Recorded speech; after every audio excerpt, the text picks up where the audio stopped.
So I now want to kind of talk about your experiences on Terminal Island growing up.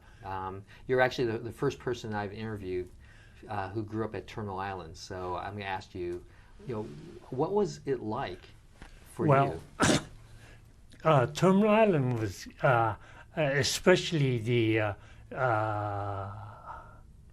Japanese community. There was about 3,000 people, and all the men folks were fishermen, and the women they mostly worked in the cannery.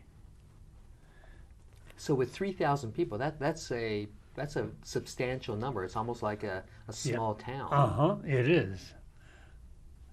And so did it operate like a small town? There were stores, churches? Yeah, there was stores. There was a Baptist church and a Buddhist church. And while the elementary school, we used to call it, I mean, it was all Japanese student, no Caucasian. In fact, there were one family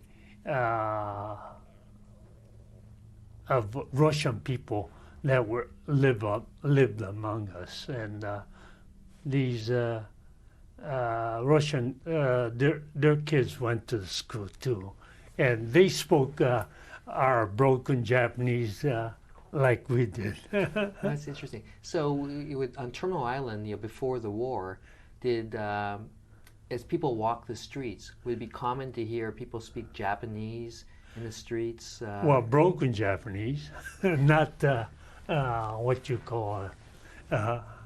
Now, if you were to leave Terminal Island and go to another, was it a definite change? Did it feel a lot different?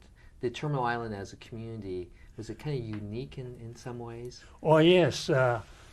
Well, the thing is, since we were all, we spoke broken Japanese and not too many English, they kept us half a year longer in elementary school before we went to junior high school across the bay to San Pedro.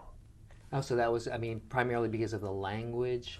Yeah, because they tried to help us out a little bit.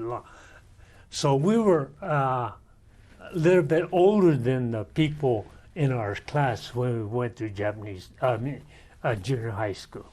Because on Terminal Island, they just had the elementary school. Yeah. And then when you got to a certain age, you had to go to San Pedro. They kept us half a year longer.